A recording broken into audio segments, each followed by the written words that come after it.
കഷ്ടമായി പോയി. നാട്ടിൽ തന്നെ നിന്നിരുന്നെങ്കിൽ വല്ല MLA-യോ മന്ത്രിയോ കൊണ്ട് മനുഷ്യനായിരുന്നല്ലേ. ഇവിടെ വന്ന് ഞങ്ങളുടെ കൂട്ടത്തിൽ കിടന്ന് കഷ്ടപ്പെട്ടിരുന്നെന്ന് ആലോചിക്കുമ്പോഴാണ് നിങ്ങൾ ഈ പറയുന്ന മന്ത്രി കരുണൻ ദുബായിൽ വന്നാൽ ഞങ്ങളുടെ ഹോട്ടലിലാണ് താമസിക്കാറുള്ളത്. ഏതായാലും നാട്ടുകാരുടെ സുഖവിവരങ്ങൾ അന്വേഷിക്കാനല്ല അയാൾ ഇടക്കിടക്ക് ഇങ്ങോട്ട് വരുന്നത്. ഈ വലിയ വലിയ ഹോട്ടലിൽ പണിയെടുത്ത പല മാന്യന്മാരുടെയും തനി സ്വരൂപം നേരിട്ട് കാണാനുള്ള ചാൻസ് ഉണ്ടാവുമല്ലോ.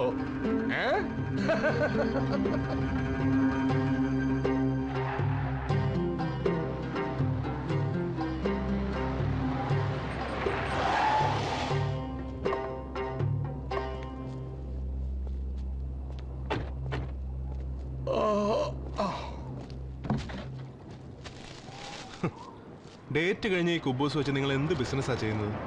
ഡേറ്റ് കഴിഞ്ഞാലും 2 ദിവസത്തേക്കൊന്നും ഇത് കേടാവില്ല. പക്ഷെ കടയിൽ വിറ്റാലും പോലീസ് പിടിക്കും. അതുകൊണ്ട് നമ്മൾ അവരടുത്ത് വല്ല പശുവിനെ ആടിനെ വളർത്തുന്ന ഫാമിൽ കൊണ്ടു കൊടുക്കും. ഒരു മൃഗാതുര സേവനം.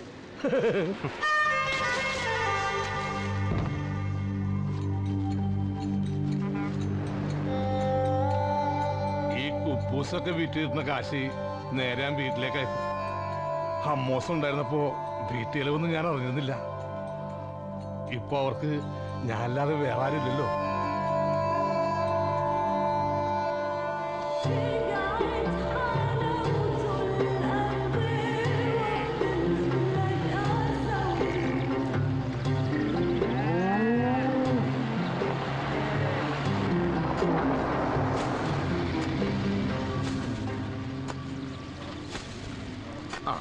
Ahoy! Kubus yagil bakarit? May rit. എവിടെ ഇയാളെന്നെ കാലി പിടിപ്പിച്ച് അടങ്ങത്തുള്ളൂ.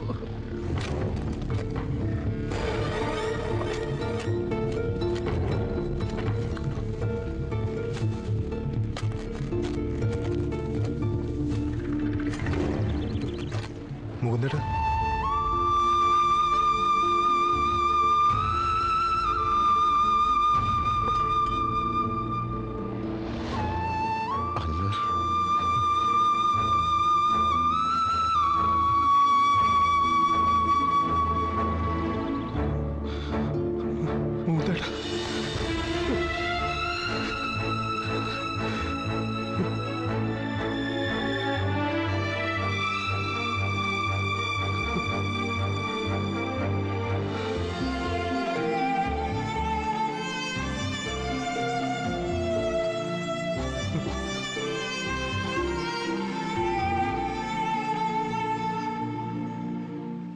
ഇനി ഒരിക്കലും കാണാൻ പറ്റുമെന്ന് വിചാരിച്ചല്ല.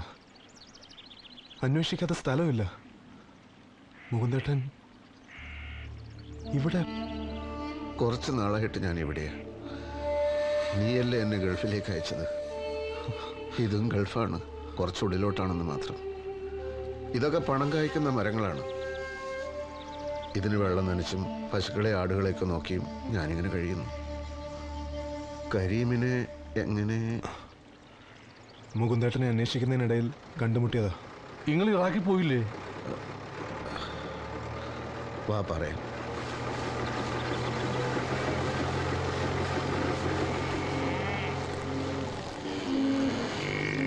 ഞാൻ ഇറാഖിലേക്ക് പോയി എന്നുള്ള കഥ ആര് മെനഞ്ഞുണ്ടാക്കിയതാണെന്ന് അറിയില്ല. അബ്ദുള്ളക്ക പോയതോടെ ആകെ ഒരു ശൂന്യതയായിരുന്നു. വീണ്ടും ഒരു ജോലിക്ക് വേണ്ടി പരിചയക്കാരെ ശല്യപ്പെടുത്താൻ പാടില്ലെന്ന് തീരുമാനിച്ചു. എവിടെയൊക്കെയോ അലഞ്ഞു. വിശപ്പടക്കാൻ വേണ്ടി കിട്ടിയ പണികളൊക്കെ ചെയ്തു.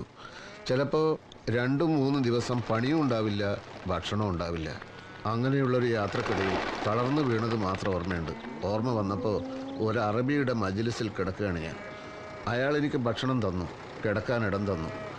ആരും നോക്കാനില്ലാതെ കിടന്നിരുന്ന ഈ സ്ഥലം നന്നാക്കി എടുക്കാമോ എന്നയാൾ ഒരു ദിവസം എന്നോട് ചോദിച്ചു. പിന്നെ അങ്ങോട്ട് രാവ് പകൽ അധ്വാനം തന്നെയായിരുന്നു. പണ്ട് നമ്മൾ ചെമ്മണ്ണൂരിൽ റോഡുണ്ടാക്കിയതുപോലെ, കിണറുണ്ടാക്കിയതുപോലെ. ഇതും ചെമ്മണ്ണൂരിന് വേണ്ടിയാണ് എന്ന ചിന്തയാണ് 3 വർഷത്തിനുള്ളിൽ ഈ സ്ഥലം ഈ രൂപത്തിലാക്കാൻ എനിക്ക് പ്രചോദനമായത്. ഓരോ നിശ്വാസത്തിലും ചെമ്മണ്ണൂരിനെ കുറിച്ച് ഓർക്കുന്ന മുകുന്ദേട്ടനെ അതേ ചെമ്മണ്ണൂർ തന്നെ ചതിച്ചു. സൊസൈറ്റിയിലെ തിരുമറിയും ഗോപാലേട്ടൻ ഒപ്പിട്ട ചെക്കും ഒക്കെ ചതിയായിരുന്നു. ബാങ്ക് മാനേജറെ മുന്നിൽ നിർത്തി സഖാവ് കരുണൻ അല്ല, മന്ത്രി കരുണൻ കളിച്ച കളി.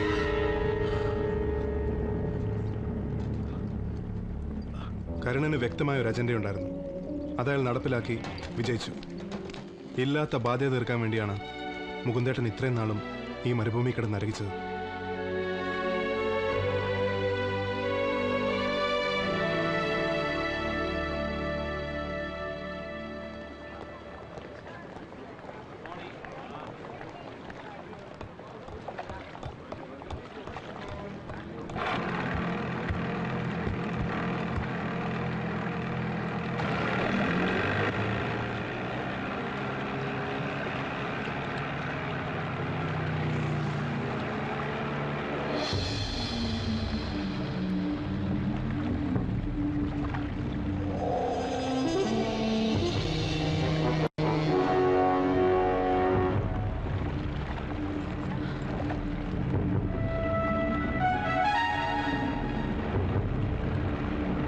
ഹലോ അൻവർ,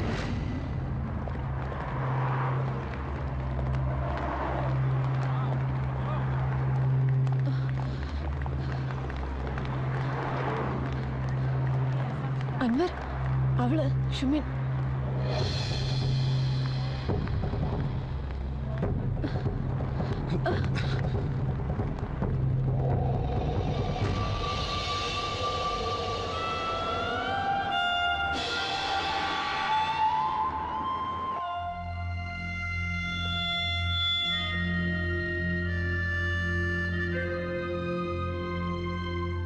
അന്ന് അമ്മയ്ക്ക് അസുഖം കൂടുതലാണെന്നറിഞ്ഞ് ചൈനയിലേക്ക് പോകാൻ ഫ്ലൈറ്റ് ടിക്കറ്റിന്റെ കാശ് ചോദിക്കാനാ മുകുന്ദേട്ടനെ അന്വേഷിച്ച് അവള് കഫറ്റീരിയയിലേക്ക് വന്നത്.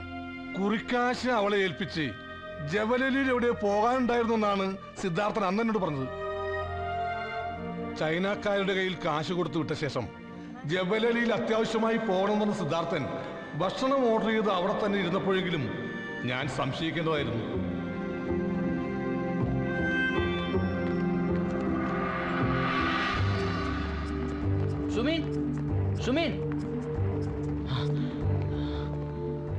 മുകുന്ദേട്ടൻ അത്യാവശ്യമായി പുറത്തേക്ക് പോയതുകൊണ്ട് കാശ് താൻ തന്നെ കൊടുത്തോളാമെന്നും അവൾക്ക് പോകാനുള്ള ടിക്കറ്റ് എയർപോർട്ടിൽ കൊണ്ടുവന്ന് തരുമെന്നും സിദ്ധാർത്ഥൻ അവളെ പറഞ്ഞു വിശ്വസിപ്പിച്ചു. മുകുന്ദേട്ടനെ കണ്ട് യാത്ര പറഞ്ഞിട്ട് പോകാമെന്ന് ഷുമിൻ പറഞ്ഞപ്പോൾ ഫ്ലൈറ്റിന് സമയമായെന്ന് പറഞ്ഞ് സിദ്ധാർത്ഥൻ അവളെ എയർപോർട്ടിലേക്ക് അയച്ചു.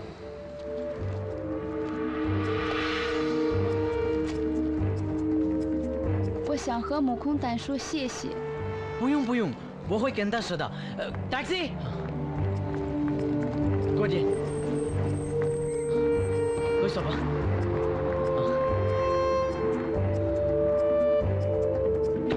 拜拜，拜。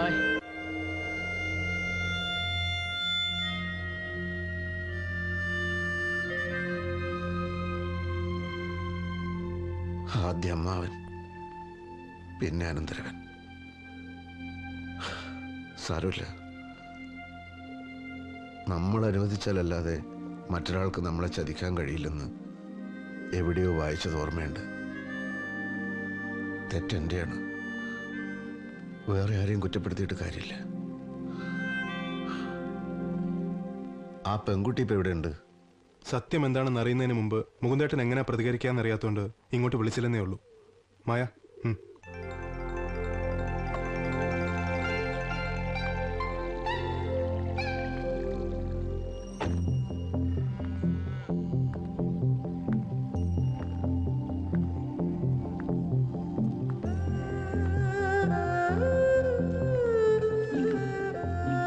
对不起，我什么都不知道。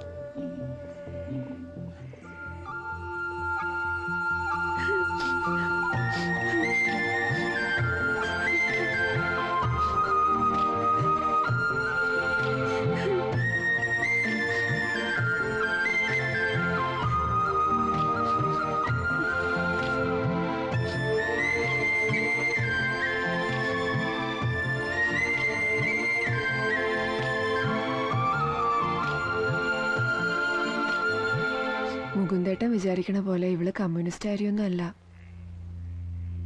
അവിടുത്തെ കമ്മ്യൂണിസ്റ്റ് ഗവൺമെന്റിനെതിരെ സമരം ചെയ്തതിന് പോലീസുകാരെ പിടിച്ച് തല്ലി ചതച്ചു ഇവളുടെ ബോയ്ഫ്രണ്ടിനെ. ശരീരം തളർന്നു കിടക്കണ അയാളെ ചികിത്സിക്കാനുള്ള കാശുണ്ടാക്കാനാ ഇവള് ദുബായിലെത്തിയത്. ഇപ്പോ കമ്മ്യൂണിസം എന്ന് കേട്ടാലേ ഇവൾക്ക് കലിയ. സഖാവ് കൃഷ്ണപിള്ള EMS ഒക്കെ സ്വന്തം വീട്ടിലെ കാരണവന്മാരെ പോലെയാണെന്ന് പറഞ്ഞിട്ട് ഇപ്പോ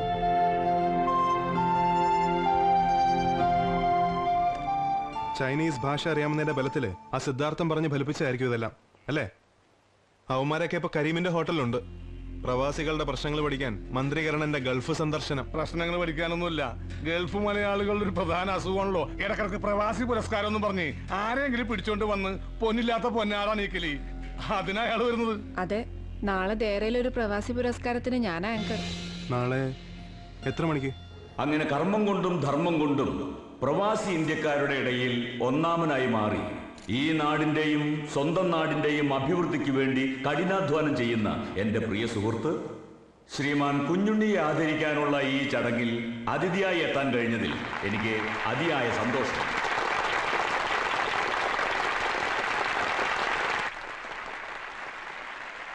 കാര്യങ്ങളൊക്കെ അൻവർ പറഞ്ഞു. ഈ ഒളിച്ചോട്ട് എന്തിനായിരുന്നു എനിക്ക് മനസ്സിലാവുന്നില്ല. മുകുന്ദ, ഞങ്ങളൊക്കെ ഇവിടെ ഉണ്ടായിരുന്നില്ലേ? പോട്ടെ, ഇനി അതൊന്നും പറഞ്ഞിട്ട് കാര്യമില്ല. ഹാളിൽ മന്ത്രി കർണന്റെ പ്രസംഗം നടക്കുക. തൊരപ്പം കുഞ്ഞുണ്ണിക്ക് പൊന്നാട. അടുത്തതായി മലയാളികളുടെ അഭിമാനമായ ശ്രീ കുഞ്ഞുണ്ണിക്ക് പ്രവാസി രത്ന പുരസ്കാരം കൊടുക്കുന്ന ചടങ്ങാണ്. അതിനായി ബഹുമാനപ്പെട്ട മന്ത്രി ശ്രീ കരുണനെ വേദിയിലേക്ക് ക്ഷണിച്ചുകൊള്ളുന്നു. പുരസ്കാരം ഏറ്റുവാങ്ങുന്നതിനായി ശ്രീ കുഞ്ഞുണ്ണിയെയും ക്ഷണിക്കുന്നു.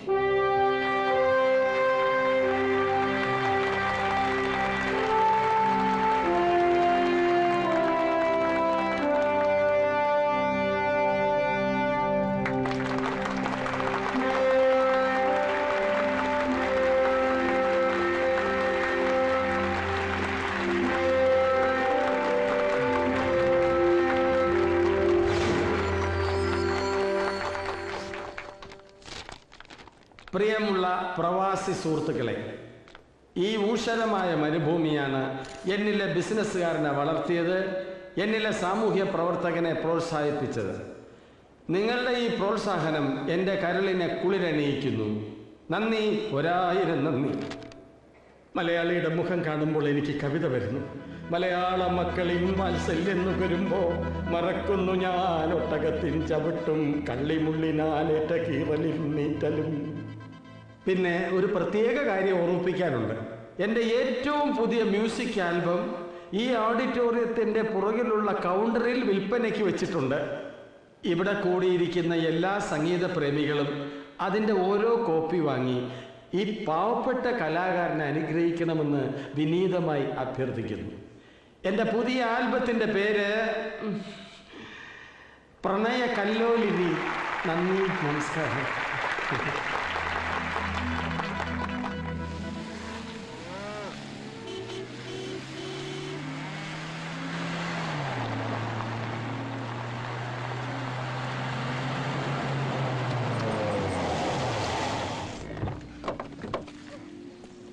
മുകുന്ദേട്ടാ, പ്രവാസി മലയാളികളുടെ പ്രശ്നങ്ങൾ പഠിക്കാൻ വന്ന മന്ത്രി സഖാവ് കരീമിന്റെ ഹോട്ടലുകാരെ നടത്തുന്ന ഡെസേർട്ട് ക്യാമ്പ് ഇന്ന് രാത്രിയിലേക്ക് ബുക്ക് ചെയ്തിരിക്കുക. 500 പേർക്കുള്ള ക്യാമ്പ് കുഞ്ഞുണ്ണി മുതലാലും മന്ത്രി കരുണനും ചേർന്ന് വെറും 25 ഗസ്റ്റുകൾക്കായിട്ടാണ് ബുക്ക് ചെയ്തിരിക്കുന്നത്. എന്ന് വെച്ചാ ബാക്കി 475 രൂപയുടെ കാശ് ചുമ്മാ കൊടുക്കുന്നു നടത്താം. ഏതോ വലിയ ഇരയെ പിടിക്കാനല്ലാതെ ഇങ്ങനെ ചെയ്യില്ലല്ലോ. ഹോട്ടലിൽ ഞങ്ങൾ വാച്ച് ചെയ്തപ്പോ വിദേശികളടക്കമുള്ള വമ്പൻ സ്റ്റാവുകളാണ് സഖാവ് കരുണന്റെ വിസിറ്റേഴ്സ്. നമ്മുടെ പാർട്ടിക്ക് ഗൾഫിൽ നല്ല വളർച്ചയാണ് മൂന്നേട്ടാ. ഏതായാലും ഞങ്ങൾ ചില ശ്രമങ്ങൾ നടത്തുക. മൂന്നാട്ട് വന്നേ, പറയാം. Good evening. പിന്നെ വിളിക്കേ please. Thank you. Madam, Thank you so much. Please.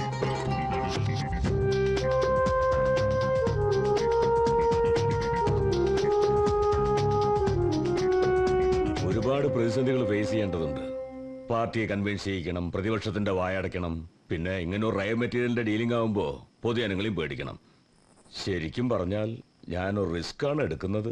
പിന്നെ കൈ നനയാതെ മീൻ പിടിക്കാമെന്ന് കരുതിയാണോ ഈ ഡീലിനിറങ്ങി പുറപ്പെട്ടത്? ഞാൻ പറയുന്നത് വേറെ ഒന്നും കൊണ്ടല്ല. ഇത്രയൊക്കെ കഷ്ടപ്പെട്ട് തുറപ്പിച്ചാൽ തന്നെ ഈ സായിപ്പ് പറഞ്ഞ പോലെ പ്രവർത്തിക്കുന്നുള്ളതിന് എന്തോ ഉറപ്പ്? കാരണം ഞാൻ അതൊക്കെ ഈ സായി പോയിട്ട് വിശദമായിട്ട് സംസാരിച്ചിട്ടുണ്ട്. അതൊക്കെ എനിക്ക് വിട്ടേക്ക്. നിങ്ങൾ പേടിക്കാതിരി. പ്രതിപക്ഷത്ത് ഞങ്ങളൊക്കെ തന്നെയല്ലേ? തുടക്കത്തിൽ ഞങ്ങൾ കുറെ ഒച്ചമ്പോളൊക്കെ ഉണ്ടാക്കും. ആ തീ കിടത്തുന്ന കാര്യം നമ്മളേറ്റു. Be careful. You know where to keep it, right? Okay, Adu. Any problem? Hey, there is no problem. On the whole, he is taking a big risk.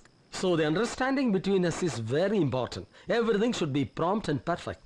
We discussed it and decided everything is all right. Yeah. Yes, I know. But this problem... പറഞ്ഞത്